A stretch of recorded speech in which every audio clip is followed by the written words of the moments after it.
Welcome back. Welcome back. It's your host, Delano, on the Fan Wide Podcast, bringing you some good WNBA 2026 draft prospects.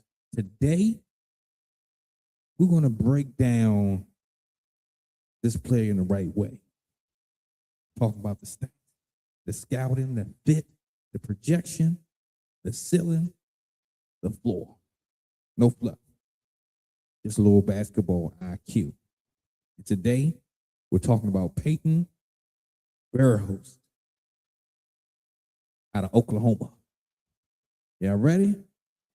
Let's get to it. Let's dive in. The question of the day is she a first-round prospect? Is she going to be a second-round steal or a third-round developmental piece? And if she is a developmental piece, will it be serious upside for the Washington Mystics? Let's break it down. Now, Payton is a 6'1" guard that plays the combo guard and has scoring ability, right? She's not a small guard. She's not undersized. She's not a big guard. They're what they call a connector guard. So pretty much a guard that's the glue to the team. And when we look at connector guards, they're not the primary scorers. They're not a full-time point guard, but they're able to handle the ball. They're able to make sure that the offense flows together, right? So with that being said, she can rebound, she can pass, she can space the floor without being able to dominate the ball, right? So we'll see if that's a value to the Washington Mystics. But before we get into all that, let's talk about Payton's college career. She started off at Louisville, and as a freshman, she was a bench contributor, but showed shooting flashes. She actually shot 40% from three, so that was a lot of promise, the way that looked. And with that being said, things with her three-point shooting didn't always continue along that trajectory. But after her sophomore season, she ended up transferring to Oklahoma. That's where she had her breakout, when she landed in Oklahoma. And in her junior season, she had a great season. She was the Big 12 Newcomer of the Year, all Big 12 first team. There was a great SEC honors, right? A part of the 1,000-point career club and played a career 170 games, right? So she went from being a rotational piece at Louisville to being featured as a starter and became a respected player and producer in the SEC. So, that really matters. That plays a strong factor. Now, let's look at how things kind of changed at Oklahoma. Again, she went from playing about 15 minutes a game at Louisville to playing close to 30 minutes a game throughout her whole career at Oklahoma. So that's a great leap, right? They trusted her and they saw what she was able to do. Now, point-wise, she only averaged about 3 points a game as a freshman, but jumped to, at her highest point, averaging close to 15 points a game. But let's talk about her three-point shooting. I think that's the biggest tell of the tape here. Again, she shot 40% from three as a freshman, but being a 5-year senior, I would expect that she would have a better shooting percentage as a 5-year senior. She's shooting 29% from three. You know, that will definitely have to increase. Definitely. But again, she can rebound well. She rebounds like a wing. Her handles are good. So she can be like a secondary point guard or even a third option guard. And she can shoot like a floor spacer when she's on. When she's on fire, she's cooking. But when she's cold, she can be a little frigid. So what's her projection as a WNBA player? Not a pure point guard, because one thing that I noticed in watching her game, she's not the fastest player, right? And coming into the WNBA, you have to have some level of speed. It doesn't have to be top end or top notch speed all of the time for every player that comes in, but you have to be able to hold your own. You can't be getting beat down the court, even when you're trying your hardest and trying your best. You would have to be a superstar shooter if you are not an athlete at the par, even at the lowest par in the WNBA. You have to be a knockdown shooter, like lights out. So that's going to raise some levels of concern here. Also, again, she's not a high volume scorer. She's going to take the shots that the defense allows her to have. If she's wide open, she got a good chance. Is she going to be able to create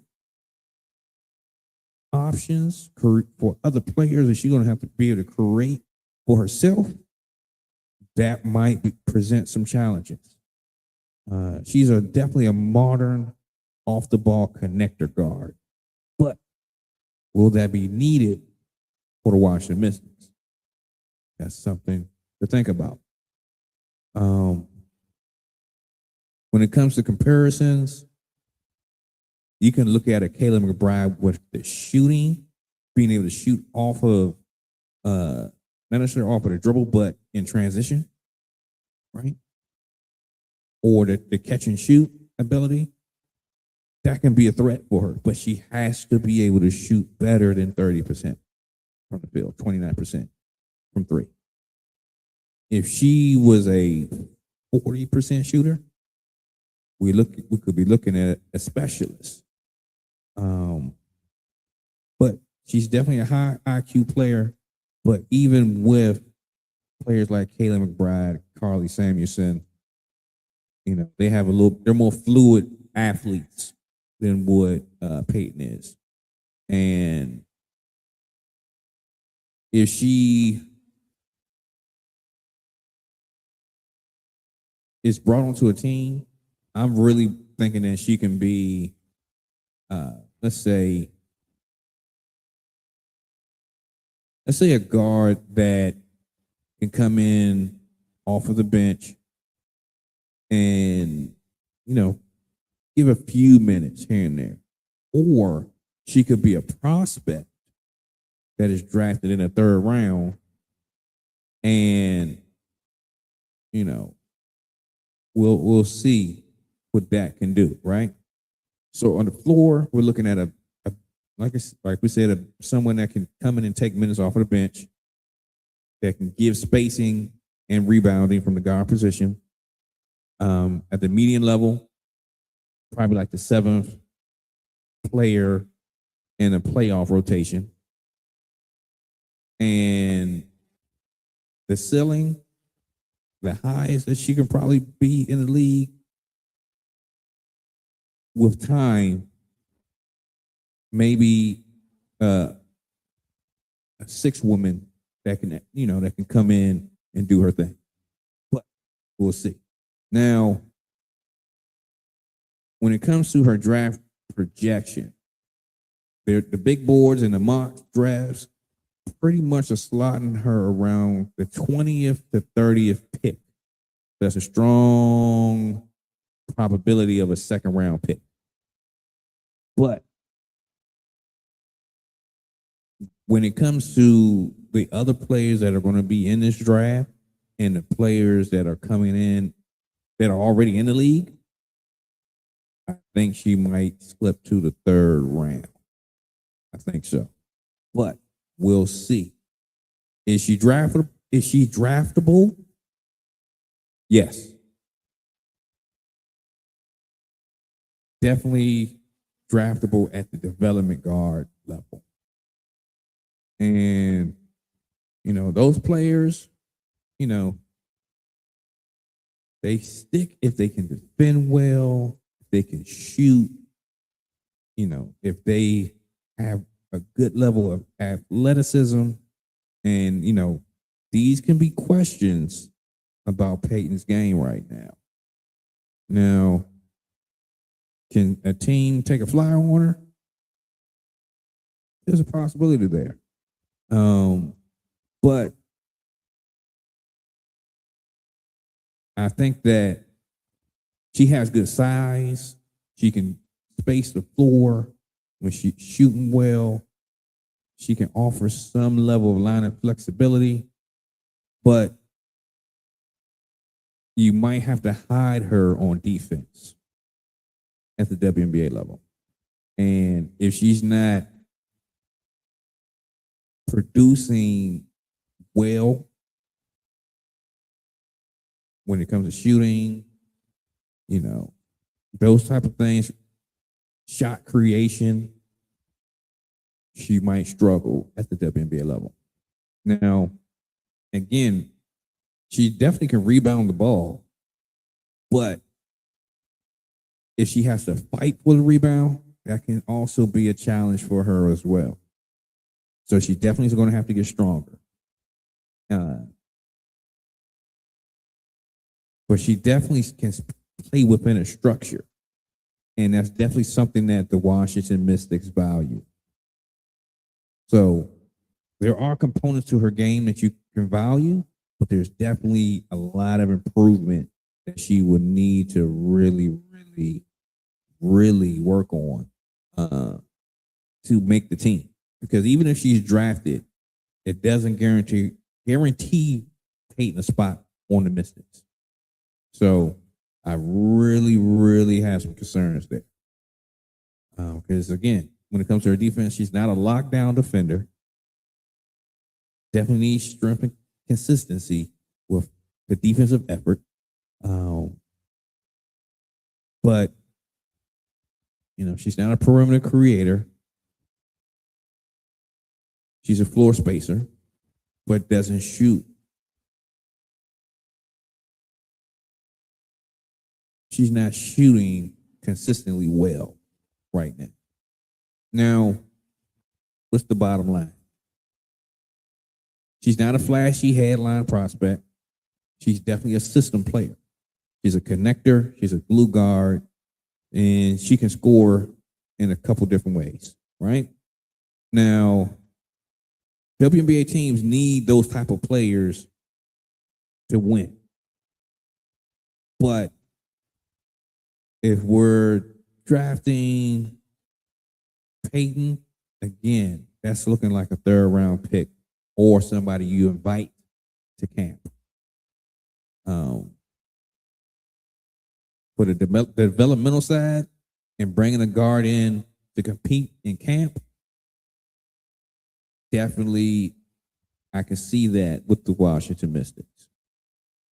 So again, is she a guaranteed first rounder? Nah, can't say that. I can't say it. Is she draftable? Yeah, absolutely.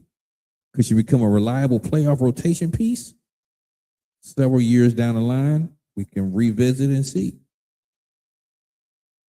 But she definitely has to tighten up her defense, her consistency with shooting, and yeah, because she's not the best athlete. So teams will focus in and go at her. So, we'll see what the front office does, if she's penciled in, or, we'll see. But that's pretty much the breakdown of Payton Verhulst, guard out of Oklahoma, 6'1". She's currently averaging 12.1 points a game, 3 assists, 5.4 rebounds, 1.4 steals, and shooting 41% from the field, but is shooting 29% from three. So y'all let me know what y'all think in the comments. Is Verhulst going to be a second or third round pick? Do you think that the Mystics can see value in bringing her onto the team? And if so, what role do you think Payton will play with the Washington Mystics? What does her future look like? Well, this is your host, Delano, on the FanWide Podcast, your trusted voice for Washington Mystics content. This is another WNBA 2026 draft prospect breakdown. And guess what? We will be right back with you tomorrow because we got some more people to break down. We out of here. So long. Good night. We out of here, guys.